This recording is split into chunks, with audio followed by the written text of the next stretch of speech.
DK Shivakumar CM ಆಗ್ತಾ ಇದ್ದಂತೆ full active ಆಗಿದ್ದಾರೆ. ಅಧಿಕಾರಿಗಳ ಜೊತೆ ಸಭೆ ನಡೆಸಿ ಖಡಕ್ ವಾರ್ನಿಂಗ್ ಕೊಟ್ಟಿದ್ದಾರೆ. ಆತ್ಮಸಾಕ್ಷಿ ಒಪ್ಪುವ ಆಡಳಿತ ನೀಡುವಂತೆ ಸಲಹೆ ಕೊಟ್ಟು 24 ಗಂಟೆಗಳ ಡೆಡ್ಲೈನ್ ಕೊಟ್ಟಿದ್ದಾರೆ. ಈ ನಡುವೆ ಬೆಂಗಳೂರು ಅಭಿವೃದ್ಧಿ ಖಾತೆಗೆ ರಾಮಲಿಂಗಾರೆಡ್ಡಿ ಬಿಗಿ ಪಟ್ಟು ಹಿಡಿದಿದ್ದಾರೆ.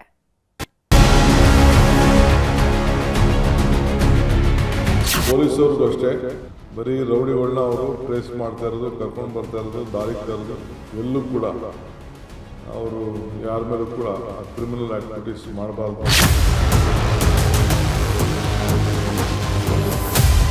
ಯಾರು ಕೂಡ ನಮ್ಮ ಮಂತ್ರಿಗಳು ಆಗಲಿ ಶಾಸಕರಾಗಲಿ ಯಾವ ಪ್ರೆಷರ್ಗೂ ನೀವು ಹೀಳಾಗಬಾರ್ದು.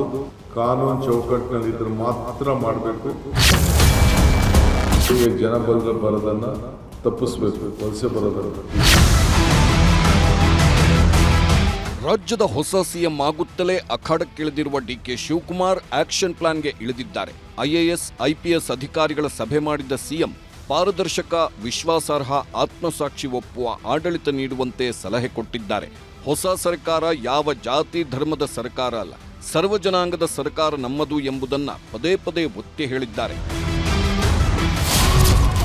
ಅಧಿಕಾರಿಗಳು ಪಾರದರ್ಶಕ ಆಡಳಿತ ನೀಡಬೇಕು, ಜನರ ಭಾವನೆ, ಸಮಸ್ಯೆಗಳಿಗೆ ಸ್ಪಂದಿಸಬೇಕು, ಅಧಿಕಾರದಲ್ಲಿರೋವಷ್ಟು ದಿನ ಒಳ್ಳೆ ಕೆಲಸ ಮಾಡಿ ಸಾಕ್ಷಿ ಗುಡ್ಡೆಗಳನ್ನು ಬಿಟ್ಟು ಹೋಗಬೇಕು, ಹೋಗುವಾಗ ಇತಿಹಾಸ ನಿರ್ಮಾಣ ಮಾಡಬೇಕು, ಎಲ್ಲರೂ ಆತ್ಮಸಾಕ್ಷಿ ಒಪ್ಪುವಂಥ ಕೆಲಸ ಮಾಡಬೇಕು, ನಾನೇ ಆಗಲಿ ಯಾವುದೇ ಮಂತ್ರಿಗಳಾಗಲಿ ಯಾರ ಒತ್ತಡಕ್ಕೂ ಮಣಿಯಬಾರದು ಎಂಬ ಕಿವಿಮಾತು ಹೇಳಿದ್ರು.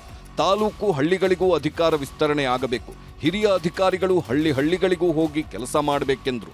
ಸಕಾಲ ವ್ಯವಸ್ಥೆ ಚುರುಕಾಗಬೇಕು, ಜನರಿಗೆ ಸವಲತ್ತುಗಳನ್ನ ಮುಟ್ಟಿಸುವ ಕೆಲಸ ಆಗಬೇಕು, ಏನೇ ಮಾಡಿದ್ರೂ ಕಾನೂನಿನ ಚೌಕಟ್ಟಿನಲ್ಲೇ ಎಲ್ಲವನ್ನ ಮಾಡಬೇಕೆಂದು ಕರೆ ಕೊಟ್ಟರು. 15 ದಿನದಲ್ಲಿ ನಿಮ್ಮೆಲ್ಲ ಇಲಾಖೆಯಲ್ಲೂ ಕೂಡ ಒಂದು ಆಕ್ಷನ್ ಪ್ಲಾನ್ ಅನ್ನ ಡಿಪಾರ್ಟ್ಮೆಂಟ್ ಅವರು ಸಿದ್ಧಪಡಿಸಬೇಕು ಅಂತ ಹೇಳಿ ತಿಳಿಸಿದ್ದೇನೆ. ಎಲ್ಲರೂ ಕೂಡ ಅಕೌಂಟಬಲ್ ಆಗಿರಬೇಕು.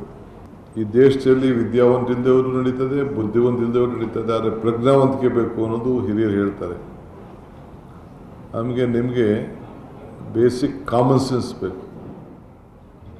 For every problem there is a solution.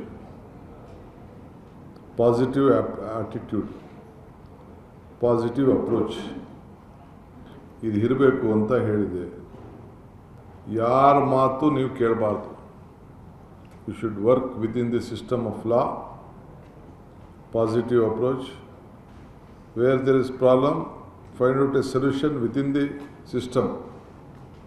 So system ಬಿಟ್ಟು ಏನು ಕೂಡ ಆಗಬಾರ್ದು. ಆ ನಿಟ್ಟಿನಲ್ಲಿ ಅವರಿಗೆಲ್ಲ ಮಾರ್ಗದರ್ಶನವನ್ನು ಕೊಟ್ಟಿದ್ದೆ. ಟ್ರಾನ್ಸ್ಪರೆನ್ಸಿ ಗಮನದಲ್ಲಿ ಇಟ್ಕೊಂಡು ಯಾವ ಅಧಿಕಾರಿ ಉತ್ತಮವಾಗಿ ಜನರ ಭಾವನೆ ಮೇಲೆ ಆಡಳಿತದಲ್ಲಿ ಜನರ ಸಮಸ್ಯೆಯನ್ನು ಬಗೆಹರಿಸಲು ಪಾಸಿಟಿವ್ ಅಪ್ರೋಚ್ ಯಾವಾಗಲೂ ಕೂಡ ಇಟ್ಕೊಂಡು ನೀವು ಕೆಲಸ ಮಾಡಬೇಕು ಅಂತೇಳಿ ಒಂದು ಸಂದೇಶವನ್ನು ಕೊಟ್ಟಿದ್ದೆ. ಎಸ್ಐಆರ್ ಪ್ರಕ್ರಿಯೆ ವೇಳೆ ಅಧಿಕಾರಿಗಳು ಅಲರ್ಟ್ ಆಗಿರಬೇಕೆಂದು ಸಿಎಂ ಸೂಚಿಸಿದ್ರು. ಯಾರಿಗೂ ಮೋಸವಾಗಬಾರದು, ಯಾರು ಮತದಾನದ ಹಕ್ಕು ಕಳೆದುಕೊಳ್ಳಬಾರದೆಂದು ತಾಕೀತು ಮಾಡಿದ್ರು. ಜನರಿಗೆ ಬೇಕಾದ ದಾಖಲೆ ಒದಗಿಸುವ ಮೂಲಕ ಜನರ ಹಿತ ಕಾಯುವ ಕೆಲಸ ಮಾಡಬೇಕೆಂದು ಸೂಚಿಸಿದ್ರು. ಎಲ್ಲರೂ ಕೂಡ ಯಾರು ವಾಸ್ತವಾಂಶ ಇದ್ದಾರೆ ಅವರೆಲ್ಲರೂ ಕೂಡ ರೆಸಿಡೆನ್ಷಿಯಲ್ ವಾಸದ ಸರ್ಟಿಫಿಕೇಟ್ ಕೊಡಲಿಕ್ಕೆ ಕೂಡ ಅವಕಾಶ ಇದೆ. ಆ ಸಂದರ್ಭದಲ್ಲೂ ಕೂಡ ನೀವೆಲ್ಲರೂ ಕೂಡ ಆ ರೆಸಿಡೆನ್ಷಿಯಲ್ ಸರ್ಟಿಫಿಕೇಟ್ ಏನು ನಮ್ಮ SIRಗೆ ಅವಶ್ಯಕತೆ ಇದೆ, ಇಲ್ಲ ಯಾವುದೇ ಸರ್ಟಿಫಿಕೇಟು ಆ ಫಿಲಿನ್ ಇದರಲ್ಲಿ ಅದು 12-13 ಏನು ಕೆಲವು ಕ್ರೈಟೀರಿಯಾ ಇದೆ, ಅದಕ್ಕೆಲ್ಲ ದಾಖಲೆಗಳನ್ನು ಒದಗಿಸ್ಕೊಳ್ಳುವಂಥ ಕೆಲಸವನ್ನು ಮಾಡಬೇಕು ಅಂಥೇಳಿ ಸೂಚನೆಯನ್ನು ಕೊಟ್ಟಿದ್ದೇವೆ.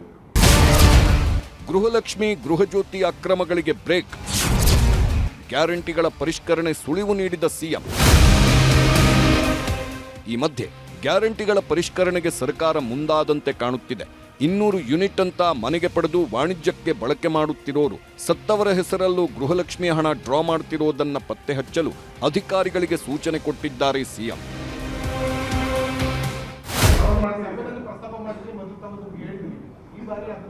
ಇಲ್ಲ, ಪರೀಕ್ಷಣೆ ಮಾಡ್ತಾ ಇಲ್ಲ. ಕೆಲವರು ಏನಾಗಿದೆ, ಈ ಫೋನ್ ನಂಬರು ಡೀಟೇಲು ಕೆಲವರೆಲ್ಲ ಕಮರ್ಷಿಯಲ್ ಮಾಡಿಕೊಂಡು 200 ಯೂನಿಟ್ ಅಂತ ರೆಸಿಡೆಂಟ್ ತೊಗೊಂಡು ಕಮರ್ಷಿಯಲ್ ಮಾಡ್ತಾವ್ರೆ, ಅಂಗಡಿಗಳು ಅವು ಇವೆಲ್ಲ. ಅವೆಲ್ಲ ಸುಮಾರು ಅರ್ಜಿಗಳೆಲ್ಲ ಬಂದ್ಬಿಟ್ಟಿದೆ ಬೇರೆಯವರೆಲ್ಲ. 1,60,60,00,000 ಅಷ್ಟು ಜನ 200 ಯೂನಿಟು ತೊಗೋತಾ ಇದ್ದಾರೆ. ಯಾರು ಎಲಿಜಿಬಿಲಿಟಿ ಇದ್ದಾರೆ, ಯಾರು ಪಾಪ ಮನೆ ವಾಸ ಮಾಡ್ತಾರೆ ಅವ್ರು ತೊಗೊಳ್ಳಿ, ಏನು ತೊಂದರೆ ಇಲ್ಲ. ಬಟ್ ಯಾರು ತೊಗೋತಾ ಇದ್ದಾರೆ ಅಂತ ಅವ್ರು ನಮಗೆ ಡೀಟೇಲ್ ಬೇಕಲ್ಲ. ಯಾಕೆಂದರೆ ಒಬ್ಬೊಬ್ಬರ ಹೆಸರಲ್ಲಿ 5-6 ಮೀಟ್ರ್ಗಳಿದೆ, 5-6-7-8 ಮೀಟ್ರ್ಗಳಿದೆ. ಯಾರು ಬಾಡಿಗೆ ಮನೆ ಇರ್ತಾರೆ, ಹೊರಗಡೆ ರಾಜ್ಯವನೋ, ಏನು ಕತೆನೋ, ಏನು ಎತ್ತ, ಅವ್ನು ನಮ್ಮ ರಾಜ್ಯವನೋ ಇಲ್ವೋ, ಇವೆಲ್ಲ ಕೂಡ ಬೇಕಲ್ಲ ಮಾಹಿತಿ ಸರ್ಕಾರಕ್ಕೆ. ಸೊ ಆ ಮಾಹಿತಿಯನ್ನು ನಾವೆಲ್ಲ ಪಡ್ಕೊಳ್ತಾ ಇದ್ದೀವಿ. ಅವ್ನ ಫೋನ್ ನಂಬರ್ ಏನು, ಅವ್ನು ಕರೆಕ್ಟಾಗಿ ಉಪಯೋಗ ಆಗ್ತಾಯಿದೆ, ಅವ್ನು ಯಾರೋ ಬಾಡಿಗೆ ಕೊಟ್ಟವನ, ಏನು ಎತ್ತ ಅಂತ ಬೇಕು. ಆಮೇಲೆ ಕೆಲವರು ಈಗ 120 ಕೋಟಿ ರೂಪಾಯಿ ಈಗ ನಮಗೆ ಇದಾಯಿತು ಎಲ್ಲ. ಕೆಲವರೆಲ್ಲ ಸತ್ತವರೆಲ್ಲ ಕೆಲವರು ಡ್ರಾ ಮಾಡ್ಕೊಬಿಟ್ಟಿದ್ದಾರೆ ನಮ್ಮ ಮನೆಯವರು. ಸೊ ಅದಕ್ಕೆ ಚೆಕ್ ಇರಬೇಕಲ್ಲ, ಯಾರ ರೆಸ್ಪಾನ್ಸಿಬಿಲಿಟಿ, ಯಾರು ಸತ್ತೋ ಅಂದ ತಕ್ಷಣ, ಯಾರ ಊರಲ್ಲಿ ಸತ್ತರು ಅಂದ ತಕ್ಷಣ, ಯಾರ ವಿಲೇಜ್ ಅಕೌಂಟೆಂಟೋ, ಅವ್ನು ರೆವಿನ್ಯೂ ಇನ್ಸ್ಪೆಕ್ಟ್ರೋ, ಇಲ್ಲಾಂದರೆ PDOನೋ, ಇಂಥವ್ರು ಸತ್ತಿದ್ದಾರೆ, ಇಂಥವ್ರು ಮಾಡಿದ್ದಾರೆ ಅಂತ ಮಾಹಿತಿ ಎಲ್ಲ ಕೊಡಬೇಕಲ್ಲ. ಅವ್ರ ಕುಟುಂಬದವ್ರು ಕೊಡಬೇಕಲ್ಲ, ಅವ್ರಿಗೂ ಭಯ ಇರಬೇಕಲ್ಲ. ಡ್ರಾ ಮಾಡೋದು ಇವೆಲ್ಲ ಕೂಡ ಮಾಡಬಾರ್ದಲ್ಲ. ಹಾಗೆ ಜನರ ಸಮಸ್ಯೆಗಳ ಪರಿಹಾರಕ್ಕಾಗಿ ಮತ್ತೊಂದಷ್ಟು ಸಲಹೆಗಳನ್ನು ಕೊಟ್ಟಿದ್ದಾರೆ ಸಿಎಂ ಜನತಾ ದರ್ಶನ ಮಾದರಿಯಲ್ಲೇ ಜನರ ಸಮಸ್ಯೆಗಳನ್ನು ಸ್ವೀಕರಿಸಿ ಆ ಕುಂದುಕೊರತೆ ಆಲಿಸಲು ಪ್ರತ್ಯೇಕ ಸಚಿವಾಲಯ ಸ್ಥಾಪನೆಗೆ ನಿರ್ಧರಿಸಲಾಗಿದೆ. ಅನಿವಾಸಿ ಭಾರತೀಯರ ಹೂಡಿಕೆ ಮೇಲೆ ನಿಗಾ ಇಡಲು NRI ಸಚಿವಾಲಯ ರಚನೆಗೂ ನಿರ್ಧಾರ ಮಾಡಲಾಗಿದೆ. ಕೇಂದ್ರ ಸರ್ಕಾರದಿಂದ ಬರುವ ಅನುದಾನದಲ್ಲಿ ಮೋಸವಾಗ್ತಿದ್ದು ಅದನ್ನು ಸರಿಪಡಿಸಿಕೊಳ್ಳುವ ಸಲುವಾಗಿ ಕರ್ನಾಟಕ ಭವನದಲ್ಲಿ ಪ್ರತ್ಯೇಕ ಸೆಲ್ ರಚನೆಗೂ ಸರ್ಕಾರ ಮುಂದಾಗಿದೆ. ಹಾಗೆ CSR ಅನುದಾನದ ಪಾರದರ್ಶಕ ಬಳಕೆಗೆ ಅನುಕೂಲವಾಗುವ ನಿಟ್ಟಿನಲ್ಲಿ ಭ್ರಷ್ಟಾಚಾರ ಗೋಲ್ಮಾಲ್ಗೆ ಬ್ರೇಕ್ ಹಾಕಲು ತೀರ್ಮಾನಿಸಲಾಗಿದೆ. ಅಷ್ಟೇ ಅಲ್ಲ, ರೌಡಿಗಳ ಮೇಲೆ ನಿಗಾ ಇಡಲು ಪ್ರತ್ಯೇಕ ದಳ ರಚನೆಗೂ ಸಿಎಂ ಸೂಚಿಸಿದ್ದಾರೆ. ಒಂದು ಸಪ್ರೇಟ್ NRI ಸೆಕ್ರೆಟರಿಯೇಟ್ನ ಮಾಡಿ, ಸೊ ಯಾರೇ ಬರಲಿ NRI ಅವ್ರಿಗೆ ಏನೇನು ಫೆಸಿಲಿಟಿ ಮಾಡಿಕೊಡ್ಬೋದು, ಏನೇನು ಸಹಾಯ ಮಾಡ್ಬೋದು, ಕಾನೂನು ಚೌಕಟ್ಟಿನಲ್ಲಿ ವ್ಯವಸ್ಥೆ ಮಾಡಬೇಕು, ಅದನ್ನು ರೆಡಿ ಮಾಡ್ಕೊಳ್ಳಿ ಅಂತ ನಾನು ಹೇಳಿದ್ದೇನೆ. ಪೊಲೀಸವ್ರಿಗೂ ಅಷ್ಟೇ, ಪ್ರತಿ ತಾಲೂಕಲ್ಲೂ ಒಂದು ಸಪ್ರೇಟ್ ಸ್ಕ್ವಾಡ್, ಈ ರೌಡಿಗಳ ಸ್ಕ್ವಾಡ್, ಒಂದು 10 ಜನ ಪೊಲೀಸ್ ಕಾನ್ಸ್ಟೇಬಲ್ನ ನೇಮಕ ಮಾಡಿ ಪ್ರತಿ ತಾಲೂಕಿನಲ್ಲೂ ಕೂಡ ಬರೀ ರೌಡಿಗಳನ್ನ ಅವರು ಟ್ರೇಸ್ ಮಾಡ್ತಾ ಇರೋದು, ಕರ್ಕೊಂಡು ಬರ್ತಾ ಇರೋದು, ದಾರಿಗೆ ತರೋದು, ಅವ್ರ ಮೇಲೆಲ್ಲ ನಿಗಾ ಇಡೋಂಥದ್ದು ಸಪ್ರೇಟಾಗಿ ಮಾಡ್ತೇನೆ. ಮಾಡಿ ಅಲ್ಲಿ ಒಂದು ಸಪ್ರೇಟು ಕೆಲವು ಸೆಲ್ನ ರಚನೆ ಮಾಡಿ ನಮ್ಮ ರಾಜ್ಯಕ್ಕೆ ಏನೇನು ಹಣ ಬೇಕೋ, ಏನೇನು ಹೊಸ ಪ್ರೋಗ್ರಾಮ್ಸು ಬೇರೆ ಬೇರೆ ರಾಜ್ಯವರು ತೆಗೆದುಕೊಳ್ತಾ ಇದ್ದಾರೆ ಅದೆಲ್ಲ ಗಮನಿಸಿ ಪ್ರಾಜೆಕ್ಟ್ ರಿಪೋರ್ಟ್ ರೆಡಿ ಮಾಡಿ ನಾವು ಕೂಡ ಅವರಿಗೆ ಫೈಲ್ ಮಾಡಬೇಕು. ಎಲ್ಲಿ CSR ಬಳಕೆ ಆಗ್ತಾಯಿದೆ ನಮ್ಮ ರಾಜ್ಯದಲ್ಲಿ ಅಂತೇಳಿ ಮಾಹಿತಿನ ಸರ್ಕಾರದಲ್ಲಿ ಇಡಬೇಕಾಗ್ತದೆ. ನಮ್ಮ ದಾಖಲೆ ಪ್ರಕಾರ 8,000 ಕೋಟಿ ರೂಪಾಯಿ CSR ಫಂಡು ಕರ್ನಾಟಕದಲ್ಲೇ ಇದು ಖರ್ಚಾಗಬೇಕಾಗಿದೆ. ಇಷ್ಟೆಲ್ಲ ಘೋಷಣೆ ನಿರ್ಧಾರಗಳನ್ನು ಮಾಡುವ ಸಿಎಂ DK ಶಿವಕುಮಾರ್ ಹೇಗೆ ಎಲ್ಲದಕ್ಕೂ ಹಣ ಹೊಂದಿಸುತ್ತಾರೆ ಅನ್ನೋದು ಪ್ರತಿಪಕ್ಷಗಳ ಪ್ರಶ್ನೆಯಾಗಿದೆ. ಈ ಖಾತಾ ಅಂತೇಳಿ ಇಡೀ ರಾಜ್ಯಕ್ಕೆ ಈ ಖಾತಾನ ಮಾಡ್ತೀನಿ ಅಂತ ಹೇಳಿದ್ರು. ಇಡೀ ಬೆಂಗಳೂರಲ್ಲಿ ಈ ಖಾತಾ ಹೆಸರಲ್ಲಿ ಲೂಟಿ ಮಾಡಿದ್ದಾಯಿತು, ಫೋನ್ಪೇಗಳ ಮುಖಾಂತರ ಲಂಚ ತಗೊಂಡಿದ್ದಾಯಿತು. ಇಡೀ ರಾಜ್ಯಕ್ಕೆ ಇದನ್ನು ವಿಸ್ತರಣೆ ಮಾಡಿದ್ರೆ ಇಡೀ ರಾಜ್ಯದಲ್ಲಿ ಲಂಚಾವತಾರನ ತರೋವಂಥದ್ದು, ಅದಕ್ಕೆ ಹಣ ವಸೂಲಿ ಮಾಡೋಕ್ಕೆ ಇದೊಂದು ದಂಧೆ ಆಗ್ತಿತ್ತು.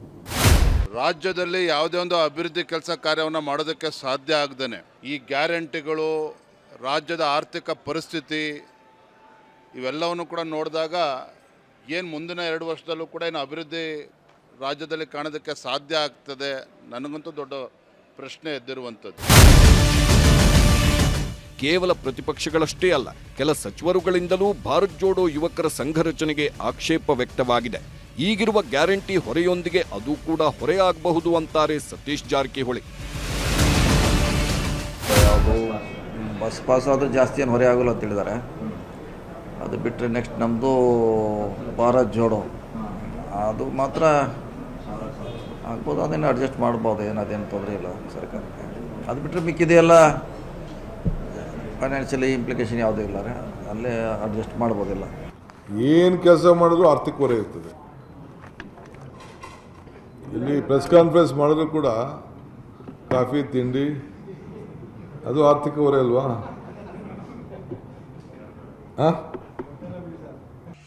ಈ ಮಧ್ಯೆ ನೂತನ ಸಿಎಂ ಡಿಕೆ ಶಿವಕುಮಾರ್ ಅವರನ್ನ ನೂತನ ಅಧ್ಯಕ್ಷ ಬಿಕೆ ಹರಿಪ್ರಸಾದ್ ಭೇಟಿಯಾಗಿದ್ದರು. ಬಿಕೆ ಮತ್ತು ಡಿಕೆ ಒಟ್ಟೊಟ್ಟಿಗೆ ಪಕ್ಷ ಕೊಂಡೊಯ್ಯುವ ಬಗ್ಗೆ ಚರ್ಚೆಗಳಾಗಿವೆ. ನಾನು ಒಬ್ಬ ಹಿಂದುಳಿದ ವರ್ಗದವನು ಮುಂದುಳಿದವನಂತಲ್ಲ, ನಾನು ಭಾಳಷ್ಟು ಮುಂದುವರೆದವ್ರಕ್ಕಿಂತ ಮುಂದುವರೆದಿರತಕ್ಕಂಥವನು. ನಾನು ಕಾಂಗ್ರೆಸ್ ಪಕ್ಷದ ಸಿಪಾಯಿ. ಇದರಲ್ಲಿ ಎಲ್ಲರೂ ಸಹ ಆಲದ ಮರದ ಇದ್ದಾಗೆ ಎಲ್ಲರೂ ಸಹ ಇದರ ಅಡಿಗೆ ಬರ್ತಾರೆ. ಇದರ ಏನು ಸಿದ್ಧಾಂತ ಇದೆ ಅದನ್ನು ತಗೊಂಡು ಮುಂದೆ ಹೋಗ್ತೀವಿ. ಶಿವಕುಮಾರ್ ಅವರು ಸಹ ಯುವಕರಿದ್ದಾರೆ, ಸಂಘಟನೆಯಲ್ಲಿ ಕೆಲಸ ಮಾಡಿದ್ದಾರೆ, ಪ್ರದೇಶ ಕಾಂಗ್ರೆಸ್ ಕಮಿಟಿ ಅಧ್ಯಕ್ಷರಾಗಿದ್ದರು, ಈಗ ಮುಖ್ಯಮಂತ್ರಿ ಆಗಿದ್ದಾರೆ. ಜೊತೆಗೆ ಡಾಕ್ಟರ್ ಪರಮೇಶ್ವರ್ ಅವರಿದ್ದಾರೆ ಉಪಮುಖ್ಯಮಂತ್ರಿಗಳಾಗಿ. ಎಲ್ಲರೂ ಸಹ ಸೇರಿ ಏನು ನಮ್ಮ ಶ್ರೇಷ್ಠ ನಾಯಕತ್ವ ಇದೆ, ಸೋನಿಯಾ ಗಾಂಧಿಯವರು, ಮಲ್ಲಿಕಾರ್ಜುನ್ ಖರ್ಗೆರವರು, ರಾಹುಲ್ ಗಾಂಧಿಯವರು, ಪ್ರಿಯಾಂಕಾ ಗಾಂಧಿಯವರು ಮತ್ತು ವೇಣುಗೋಪಾಲ್ರವರ ನಾಯಕತ್ವದಲ್ಲಿ ರಾಜ್ಯವನ್ನು ಮುಂದೆ ತೆಗೆದುಕೊಂಡು ಹೋಗ್ತಕ್ಕಂಥ ಕೆಲಸವನ್ನು ಮಾಡ್ತಾರೆ. ಹೀಗೆ ಹೊಸ ಸರ್ಕಾರದಲ್ಲಿ ಹೊಸ ಭರವಸೆಗಳು ಮೂಡಿವೆ, ಹೊಸ ಸಮಸ್ಯೆಗಳು ಸೃಷ್ಟಿಯಾಗಿವೆ. ಡಿಕೆ ಬಿಕೆ ಹೊಸ ಜೋಡಿ ಹೇಗೆ ಎಲ್ಲವನ್ನ ನಿಭಾಯಿಸಿಕೊಂಡು ಹೋಗ್ತಾರೆ ಅನ್ನೋದೇ ಕುತೂಹಲ. Bureau report, news 18. ತಾಯಿಗಿಂತ ದೊಡ್ಡ ದೇವರಿಲ್ಲ ಅನ್ನೋ ಮಾತಿದೆ. ಆದ್ರೆ ಇಲ್ಲೊಬ್ಬ ಸರ್ಕಾರಿ ನೌಕರ ಹೆತ್ತವಳನ್ನ ರಾತ್ರೋರಾತ್ರಿ ಕಾಡಿಗೆ ಬಿಟ್ಟು ಬಂದಿದ್ದಾನೆ. ಮಗನ ಕ್ರೌರ್ಯಕ್ಕೆ ತಾಯಿ ಗೋಳಾಡಿ ಕಣ್ಣೀರು ಹಾಕಿದ್ದಾಳೆ. ತಾಯಿ ಅಂದ್ರೆ ದೇವಿ ಸ್ವರೂಪಿ, ತಾಯಿ ಅಂದ್ರೆ ಕರುಣಾಮಯಿ, ಮಕ್ಕಳ ಪಾಲಿನ ಜಗನ್ಮಾತೆ ಅಂತಾರೆ. 9 ತಿಂಗಳು ಹೊತ್ತು ಹೆತ್ತು ಮಕ್ಕಳಿಗಾಗಿ ಇಡೀ ಜೀವನವನ್ನೇ ಮುಡಿಪಾಗಿಡ್ತಾಳೆ. ಇಂಥವಳ ಋಣ ತೀರಿಸೋದಕ್ಕೆ 7 ಜನ್ಮ ಹುಟ್ಟಿ ಬಂದ್ರೂ ಸಾಕಾಗಲ್ಲ ಬಿಡಿ. ಆದ್ರೆ ಬೆಳಗಾವಿಯಲ್ಲೊಬ್ಬ ಪಾಪಿ ಮಗ ಹೆತ್ತವಳಿಗೆ ನರಕ ತೋರಿಸಿದ್ದಾನೆ. ಕಗ್ಗತ್ತಲಲ್ಲಿ ತಾಯಿಯನ್ನೇ ಕಾಡಿಗೆ ಬಿಟ್ಟ ಕ್ರೂರಿ ಮಗ. ಕಣ್ಣೀರಿಟ್ಟು ಗೋಳಾಡಿದ್ರೂ ಕರಗಲಿಲ್ಲ ಪಾಪಿ ಮನಸ್ಸು. ಅಯ್ಯೋ, ನನ್ನ ಮಗ ನನ್ನ ತಳ್ಳಿ ಹೋದ, ರಾತ್ರೋರಾತ್ರಿ ನನ್ನ ಬಿಟ್ಟು ಹೋದ, ಒಂದು ತುತ್ತು ಅನ್ನನೂ ಕೊಡ್ಲಿಲ್ಲ, ಊಟ ಮಾಡೋದಕ್ಕೆ ಬಿಡದೆ ಬಿಟ್ಟು ಹೋದ. ಈ ಹೆತ್ತವಳ ಆಕ್ರಂದನ ಕೇಳಿದ್ರೆ ಎಂಥವರ ಕಣ್ಣಾಲಿಗಳು ಒದ್ದೆ ಆಗ್ತವೆ. ಇವನೆಂಥ ಪಾಪಿ ಮಗ ಅಂತ ರಕ್ತ ಕುದಿಯುತ್ತೆ. ನನ್ನ ಮಗ ಓದಿ ಉದ್ಧಾರ ಆಗ್ಲಿ, ಸರ್ಕಾರಿ ನೌಕರಿ ಮಾಡ್ಲಿ ಅಂತ ಹಗಲಿರುಳು ದುಡಿದಿದ್ಲು. ಆದ್ರೆ ಪಕ್ಕದಲ್ಲಿ ಹೆಂಡತಿ ಬರ್ತಿದ್ದಂತೆ ಮಗ ರಾಕ್ಷಸನಾಗಿ ಬಿಟ್ಟಿದ್ದಾನೆ. ತುತ್ತು ಕೊಟ್ಟವಳು ಅನ್ನೋದನ್ನು ಮರೆತು ರಾತ್ರೋರಾತ್ರಿ ಕಾಡಲ್ಲಿ ಬಿಟ್ಟು ಅಕ್ಷರಶಃ ಕ್ರೌರ್ಯ ಮೆರೆದಿದ್ದಾನೆ.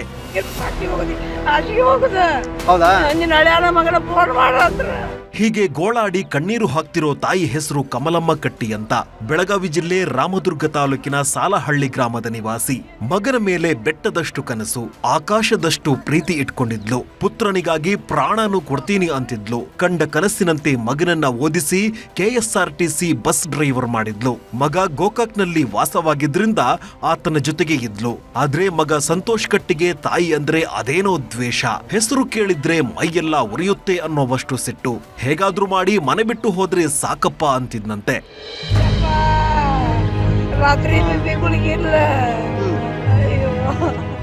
ಹೆತ್ತವಳನ್ನ ಹೊರಹಾಕ್ಬೇಕು ಅಂತ ಸಂತೋಷ್ ಅದೆಷ್ಟು ದಿನದಿಂದ ಸಂಚು ರೂಪಿಸಿದ್ನೋ ಗೊತ್ತಿಲ್ಲ. ಮೊನ್ನೆ ರಾತ್ರಿ ಮನೆಯಿಂದ ಕಮಲಮ್ಮನನ್ನ ಕರೆತಂದಿದ್ದಾನೆ. ಸವದತ್ತಿ ತಾಲೂಕಿನ ಮುನವಳ್ಳಿ ಬಳಿ ಗುಡ್ಡಗಾಡು ಪ್ರದೇಶದಲ್ಲಿ ಬೆಸಾಡಿ ಕ್ರೌರ್ಯ ಮೆರೆದಿದ್ದಾನೆ. ಬಿಟ್ಟು ಹೋಗ್ಬೇಡಪ್ಪ ಅಂತ ಅಂಗಲಾಚಿದ್ರೂ ಕತ್ತಲಲ್ಲೇ ಹೆತ್ತವಳನ್ನ ಬಿಟ್ಟು ಪರಾರಿಯಾಗಿದ್ದಾನೆ. ಊಟ ನೀರು ಮಾತ್ರೆ ಇಲ್ಲದೆ ನಿರ್ಜನ ಪ್ರದೇಶದಲ್ಲಿ ಅಜ್ಜಿ ಕಮಲಮ್ಮ ವಿಲ ಒದ್ದಾಡಿ ಕಣ್ಣೀರು ಹಾಕಿದ್ದಾರೆ. ಬಂಗಾರದಾಗ ಗಾಡಿ ತಂದು ಉಳಿಸಿ ಆದ್ರೆ ನೀರ್ ಬಾಟ್ಲಿ ಹೋಗುದಿ ಆಸಿಗೆ ಹೋಗುದ. ಹೌದಾ? ನಿನ್ನ ಹಳ್ಯಾನ ಮಗನ ಫೋನ್ ಮಾಡ ಅಂದ್ರ ಏನ್ ಹೇಳಿ. ಯಾವಾಗ ಈ ಸುದ್ದಿ ಗೊತ್ತಾಯ್ತೋ ಅಧಿಕಾರಿಗಳು ಸ್ಥಳಕ್ಕೆ ಬಂದು ಕಮಲಮ್ಮಳನ್ನ ರಕ್ಷಣೆ ಮಾಡಿದ್ದಾರೆ. ಮಗನಿದ್ದ ಮನೆಗೆ ಕರೆದೊಯ್ದು ಸಂತೋಷ್ ಕಟ್ಟಿಗೆ ಬುದ್ಧಿ ಮಾತು ಹೇಳಿದ್ದಾರೆ. ಆಗ ತಾನು ಮಾಡಿದ್ದು ತಪ್ಪಾಗಿದೆ ಅಂತ ಒಪ್ಪಿಕೊಂಡ ಮಗ ತಾಯಿಯನ್ನ ಒಳಗೆ ಕರೆದುಕೊಂಡು ಹೋಗಿದ್ದಾನೆ. ನಾನೇ ಅಚಾನಕ್ ಬಿಟ್ಟು ಬಂದಿನ ಈಗ ನಾನು ಮನೆಯಲ್ಲಿ ಬಂದು ಕರ್ಕೊಂಡು ಇಟ್ಕೊಂಡು ತಪ್ಪಾಗೈತೆ ನಂದ. ಅದೇನೇ ಇರ್ಲಿ, ಬದುಕಿನ ಅದೆಷ್ಟೋ ನೋವು ಸಹಿಸಿಕೊಂಡು ಮಗನಿಗಾಗಿ ಜೀವ ಮುಡಿಪಾಗಿಟ್ಟಿದ್ಲು. ಆದ್ರೆ ಮಾನವೀಯತೆಯನ್ನ ಮರೆತವ ಹೆತ್ತವಳನ್ನ ಕ್ರೂರವಾಗಿ ನಡೆಸಿಕೊಂಡಿದ್ದು ಇಡೀ ಸಮಾಜವೇ ತಲೆ ತಗ್ಗಿಸುವಂತೆ ಮಾಡಿದೆ.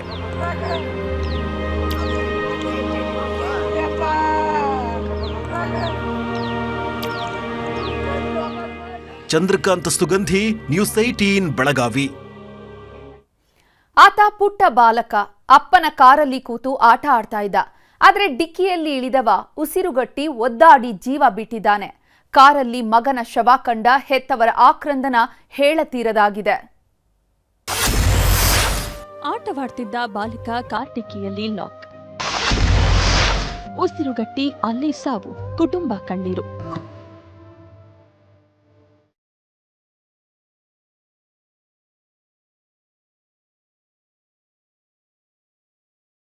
ವಿಧಿಯಾಟ ಅದೆಷ್ಟರ ಮಟ್ಟಿಗೆ ಘೋರವಾಗಿರುತ್ತೆ ಅನ್ನೋದಕ್ಕೆ ಈ ನತದೃಷ್ಟ ಬಾಲಕನ ದುರಂತ ಅಂತ್ಯವೇ ಸಾಕ್ಷಿ. ಇನ್ನೂ ಪ್ರಪಂಚದ ಅರಿವಿರಲಿಲ್ಲ, ಅಮ್ಮನ ಮಡಿಲು ತೊರೆಯೋ ಸಣ್ಣ ಸುಳಿವು ಇರಲಿಲ್ಲ.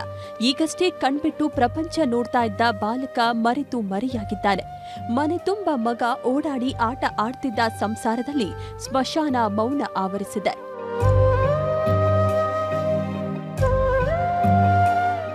ವಿಧಿಯಾಟ ಅನ್ನೋದನ್ನ ಯಾರೂ ಬಲ್ಲೋರಿಲ್ಲ. ಈ ಕಾಲದಲ್ಲಿ ಮಕ್ಕಳ ಬಗ್ಗೆ ಪೋಷಕರು ಎಷ್ಟೇ ಎಚ್ಚರಿಕೆಯಿಂದ ಇದ್ರೂ ಕಡಿಮೆನೆ ಬಿಡಿ. ಸ್ವಲ್ಪ ನಿರ್ಲಕ್ಷ್ಯ ಮಾಡಿದ್ರೂ ಕಣ್ಮುಂದೆ ಆಡಿ ಬೆಳೆದು ಮಕ್ಕಳು ದುರಂತಕ್ಕೀಡಾಗಿ ಬಿಡ್ತಾವೆ. ಅದಕ್ಕೆ ಕಲಬುರಗಿಯಲ್ಲಿ ನಡೆದ ಈ ಘೋರ ದುರಂತವೇ ಎಕ್ಸಾಂಪಲ್. ಹೀಗೆ ಖುಷಿಯಾಗಿ ಕುಣಿದಾಡ್ತಾ ಇರೋ ಈ ಪುಟ್ಟ ಬಾಲಕನ ಹೆಸರು ಬಸವ ಪ್ರಭು ಅಂತ. ಶಹಾಬಾದ ತಾಲೂಕಿನ ತೊನಸಹಳ್ಳಿ ಗ್ರಾಮದ ಕೊಟ್ಟೂರೇಶ್ವರ ಮುತ್ಯ ಅವರ ಒಬ್ಬನೇ ಮಗ. ಬಸವ ಪ್ರಭುವನ್ನ ಹೆತ್ತವರು ಅಷ್ಟೇ ಮುದ್ದಾಗಿ ಬೆಳೆಸಿದ್ರು. ಆತನ ಬಗ್ಗೆ ನೂರಾರು ಕನಸು ಕಟ್ಟಿಕೊಂಡಿದ್ರು. ಆದರೆ ವಿಧಿ ಆಟವೇ ಬೇರೆಯಾಗಿತ್ತು. ಇನ್ನೂ ಬಾಳಿ ಬದುಕಬೇಕಿದ್ದ ಬಾಲಕ ಮನೆ ಮುಂದೆ ನಿಂತಿದ್ದ ಕಾರಲ್ಲಿ ದುರಂತ ಅಂತ್ಯ ಕಂಡಿದ್ದಾನೆ. ನಿನ್ನೆ ಬಸವ ಪ್ರಭು ಎಂದಿನಂತೆ ಆಟ ಆಡ್ತಿದ್ನಂತೆ. ಹೆತ್ತವರು ಕೂಡ ಅಷ್ಟೊಂದು ಗಮನ ಹರಿಸಿಲ್ಲ. ಆಟ ಆಡ್ತಿದ್ದ ಬಾಲಕನಿಗೆ ಟೇಬಲ್ ಮೇಲೆ ಇಟ್ಟಿದ್ದ ಕಾರಿನ ಕೀ ಕಂಡಿದ್ದೇ ತಡ. ಅನ್ಲಾಕ್ ಮಾಡಿ ಒಳಗೆ ಹೋಗಿದ್ದಾನೆ. ಕಾರ್ ಡಿಕ್ಕಿಯಲ್ಲಿ ಅದೇನಿಟ್ಟಿದ್ರೋ ಗೊತ್ತಿಲ್ಲ. ಅದನ್ನ ನೋಡಿ ತೆಗೆದುಕೊಳ್ಳೋದಕ್ಕೆ ಡಿಕ್ಕಿ ಓಪನ್ ಮಾಡಿದ್ದಾನೆ. ಬಸವ ಪ್ರಭು ಡಿಕ್ಕಿ ಒಳಗೆ ಹೋಗ್ತಿದ್ದಂತೆ ಲಾಕ್ ಆಗಿದ್ದು ಅಲ್ಲಿಂದ ವಾಪಸ್ ಬರೋದಕ್ಕಾಗಿಲ್ಲ. ಕೊನೆಗೆ ಅಲ್ಲಿಯೇ ಒದ್ದಾಡಿದ ಬಾಲಕ ಡಿಕ್ಕಿಯಲ್ಲೇ ಉಸಿರುಗಟ್ಟಿ ಜೀವ ಬಿಟ್ಟಿದ್ದಾನೆ.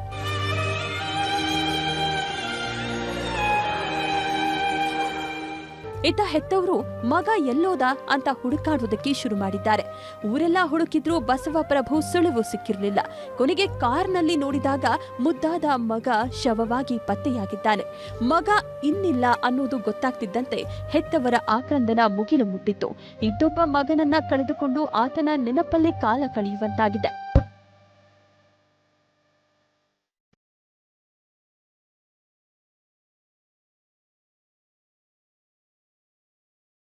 ಒಟ್ಟಾರೆ ಇನ್ಮುಂದಾದ್ರೂ ಪೋಷಕರು ಹುಷಾರಾಗಿರಬೇಕಿದೆ. ಮಕ್ಕಳು ಆಟ ಆಡ್ತಿದ್ದಾಗ ಒಂದು ಕಣ್ಣಿಟ್ಟಿರಬೇಕಿದೆ. ಅರುಣ್ ಕುಮಾರ್ ಕದಂ, ನ್ಯೂಸ್ 18 ಕನ್ನಡ, ಕಲಬುರಗಿ. ಅವರೆಲ್ಲ ಸಂಬಂಧಿಗಳು. ಆಸ್ತಿಗಾಗಿ ಕತ್ತಿ ಮಸೀತಿದ್ದವರು ಜೈಲು ಸೇರಿದ್ರು. ಕಂಬಿ ಹಿಂದೆ ಬಿದ್ರು ದ್ವೇಷ ಸಾಧಿಸಿ ಹೆಣ ಉರುಳಿಸಿದ್ದಾರೆ. ಜೈಲಿನಲ್ಲೇ ರಕ್ತದೋಕುಳಿ ಹರಿಸಿ ರಣಕೇಕೆ ಹಾಕಿದ್ದಾರೆ. ಜೈಲಲ್ಲೇ ಅವರಿಗೆ ಈ ರೀತಿ ಆಗಿದೆ ಅಂದ್ರೆ ಇನ್ನು ಹೊರಗಡೆ ನನ್ನ ಪರಿಸ್ಥಿತಿ ಏನು ಸರ್? ಜೈಲು ಅನ್ನೋದು ಈಗೀಗ ಕೇವಲ ಹೆಸರಿಗಷ್ಟೇ ಸೀಮಿತವಾಗಿದೆ. ಆರೋಪಿಗಳು ತಪ್ಪು ತಿದ್ದಿಕೊಳ್ಳುವ ಜಾಗದಲ್ಲೇ ಅಪರಾಧ ನಡೀತಾ ಇವೆ. ರಕ್ಷಣಾ ಕೋಟೆಯಂತಿರೋ ಜೈಲುಗಳೇ ರಕ್ತ ಸಿಕ್ತವಾಗ್ತಿವೆ. ಮಡಿಕೇರಿಯಲ್ಲಿ ಆಸ್ತಿ ವಿವಾದಕ್ಕೆ ಎದ್ದ ದ್ವೇಷದ ಕಿಚ್ಚಿಗೆ ಜೈಲಿನಲ್ಲೇ ರಕ್ತದ ಹೊಳೆಯರ್ದಿದೆ. ಜೈಲಿನಲ್ಲೇ ವಿಚಾರಣಾಧೀನ ಖೈದಿ ಮರ್ಡರ್. ಆಸ್ತಿಗಾಗಿ ಜಿದ್ದು ಚಾಕು ಇರಿದು ಕಗ್ಗೊಲೆ. ಹೆಣ್ಣು ಹೊನ್ನು ಮಣ್ಣು ಒಲಿತು ಬಂದ್ರೆ ಮಾತ್ರ ಇತಿಹಾಸ, ಇಲ್ಲದಿದ್ರೆ ರಕ್ತಪಾತದ ವನವಾಸ ಅನ್ನೋದು ಸತ್ಯ. ಆಸ್ತಿಗಾಗಿ ಅದೆಷ್ಟೋ ಜನ ಜಿದ್ದಿಗೆ ಬಿದ್ದು ರಕ್ತದ ಕೋಡಿಯಲ್ಲೇ ಹೆಣವಾಗ್ತಿದ್ದಾರೆ. ಕೊಡಗಿನಲ್ಲೂ ಇಂಥದ್ದೇ ರಕ್ತಪಾತದ ಕಥೆ ಬೆಚ್ಚಿ ಬೀಳಿಸಿದೆ. ಆಸ್ತಿಗಾಗಿ ಜಿದ್ದಿಗೆ ಬಿದ್ದ ಸಂಬಂಧಿಗಳು ಜೈಲಲ್ಲೇ ಹೆಣ ಉರುಳಿಸಿ ರಣಕೇಕೆ ಹಾಕಿದ್ದಾರೆ. ಕಂಬಿ ಹಿಂದೆ ಕಗ್ಗೊಲೆಯಾದ ಈತನ ಹೆಸರು ಹೇಮಂತ್, ವಯಸ್ಸು 20 ವರ್ಷ. ಕೊಡಗು ಜಿಲ್ಲೆಯ ಟಿ ಶೆಟ್ಟಿಗೇರಿ ಗ್ರಾಮದ ನಿವಾಸಿ. ಈತನ ರಕ್ತ ಕುಡಿದಿದ್ದೇ ಈ ರಾಜೇಶ್. ಇಬ್ಬರು ಸಂಬಂಧಿಗಳೇ. ಕಳೆದ 2 ವರ್ಷಗಳಿಂದ ಎರಡೂ ಕುಟುಂಬಗಳ ಮಧ್ಯೆ ಆಸ್ತಿಗಾಗಿ ದೊಡ್ಡ ಯುದ್ಧವೇ ನಡೆದಿತ್ತಂತೆ. ಈ ಹಿಂದೆ ರಾಜೇಶ್ ಸಹೋದರ ಗಣೇಶ್ ಕೊಲೆಗೆ ಯತ್ನಿಸಿದ್ನಂತೆ ಹೇಮಂತ್. ಹೀಗಾಗಿ ಜೈಲು ಸೇರಿ ಹೊರಬಂದಿದ್ದ. ಈ ಮಧ್ಯೆ ಕೊಲೆಗಾರ ರಾಜೇಶ್ ತನ್ನ ಅತ್ತೆಯನ್ನೇ ಕೊಲೆ ಮಾಡಿದ ಕೇಸ್ನಲ್ಲಿ ಕೊಡಗು ಜೈಲಿನಲ್ಲಿದ್ದ. ಅದಾದ ಬಳಿಕ ರಾಜೇಶ್ ಸಹೋದರ ಹೇಮಂತ್ ಕುಟುಂಬದ ವಿರುದ್ಧ ಸುಳ್ಳು ಕೇಸ್ ಕೊಟ್ಟಿದ್ದ. ಹೇಮಂತ್ನ ಇಡೀ ಕುಟುಂಬವನ್ನೇ ಜೈಲಿಗೆ ಹಾಕಿಸಿದ್ದ. ಆಸ್ತಿ ವಿಷಯದಲ್ಲಿ ಸರ್ ಇವನು ಇದೇ ಆಗಿತ್ತಿಲ್ಲ, ಇವನು ಎಳ್ಕೊಂಡು ಬಂದು ಹಾಕೋದ್ರು ಅಷ್ಟೇ ವಿಷಯ ಅಷ್ಟೇ. ಅವ್ರ ಅಪ್ಪ ಅಮ್ಮನಿಗೆ ಇವತ್ತಿಗೂ ಅಪ್ಪನಿಗೆ ಮಾಮನಿಗೆ ಗೊತ್ತು, ಅವ್ರ ಅಮ್ಮನಿಗೆ ಇವತ್ತುವರೆಗೂ ಗೊತ್ತಿಲ್ಲ ಸರ್. ಅವ್ರ ಮಗ ತೀರೋಗಿದೆ ಅಂತ ಚಿನ್ನದಂತ ಹುಡುಗನ ಕಳ್ಕೊಂಡ್ಲು ಸರ್. ಯಾವಾಗ ಇಡೀ ಕುಟುಂಬ ಜೈಲಿಗೆ ಬಂತೋ ಹೊರಗಿದ್ದ ಗಣೇಶ್ ಹಾಗೂ ಜೈಲಿನೊಳಗಿದ್ದ ರಾಜೇಶ್ ಡೆಡ್ಲಿ ಸ್ಕೆಚ್ ಹಾಕಿದ್ರು. ಜೈಲಿನಲ್ಲೇ ಹೇಮಂತ್ನನ್ನ ಮುಗಿಸೋದಕ್ಕೆ ಪ್ಲಾನ್ ಮಾಡಿದ್ರು. ಅದರಂತೆ ಹೇಮಂತ್ಗೆ ಚಾಕುವಿನಿಂದ ಇರಿದು ರಾಜೇಶ್ ಅಟ್ಟಹಾಸ ಮೆರೆದಿದ್ದ. ತೀವ್ರ ರಕ್ತಸ್ರಾವವಾಗಿ ಆಸ್ಪತ್ರೆಯಲ್ಲಿ ಹೇಮಂತ್ ಜೀವ ಬಿಟ್ಟಿದ್ದಾನೆ. ಇಡೀ ಕುಟುಂಬ ಜೈಲಿನಲ್ಲಿದ್ದು ಹೇಮಂತ್ ಹತ್ಯೆಯಿಂದಾಗಿ ಸಹೋದರಿಗೆ ದಿಕ್ಕೆ ತೋಚದಂತಾಗಿದೆ. ಇವ್ರು ಇಷ್ಟು ಮೇಲೆ ನಾನು FIR ಹಾಕಬೇಕು ಸರ್. ಇಮಿಡಿಯೇಟ್ ಆಗಿ ಅವ್ರಿಗೆ ಆ್ಯಕ್ಷನ್ ಆಗಲೇಬೇಕು ಸರ್. ಮತ್ತು ನಾನು ಬೇರೆ ಒಬ್ಬಳೇ ಇದ್ದೇನೆ ಸರ್. ಈಗಲೂ ನಮ್ಮ ಅಮ್ಮ ಮತ್ತು ಅಪ್ಪ ಅಲ್ಲೇ ಇದ್ದಾರೆ, ಜೈಲಲ್ಲೇ ಇದ್ದಾರೆ. ಇವನಿಗೆ ಬೇರೆ ಈ ಕಂಡೀಷನ್ ಆಗಿದೆ. ನನ್ನ ಮುಂದಕ್ಕೆ ಜೈಲಲ್ಲೇ ಅವರಿಗೆ ಈ ರೀತಿ ಆಗಿದೆ ಅಂದರೆ ಇನ್ನು ಹೊರಗಡೆ ನನ್ನ ಪರಿಸ್ಥಿತಿ ಏನು ಸರ್? ಒಟ್ನಲ್ಲಿ ಇಲ್ಲಿ ಜೈಲಾಧಿಕಾರಿಗಳ ನಿರ್ಲಕ್ಷ್ಯ ಎದ್ದು ಕಾಣ್ತಿದೆ. ಖೈದಿಗಳ ಸುರಕ್ಷತೆ ಕಾಯಬೇಕಾದ ಜೈಲಿನೊಳಗೆ ಕೊಲೆ ನಡೆದಿದ್ದು ಮಾತ್ರ ದುರಂತ. ಕ್ಯಾಮ್ರಾ ಪರ್ಸನ್ ರಾಹುಲ್ ಜೊತೆ ಆನಂದ್ KS, News 18, ಮೈಸೂರು.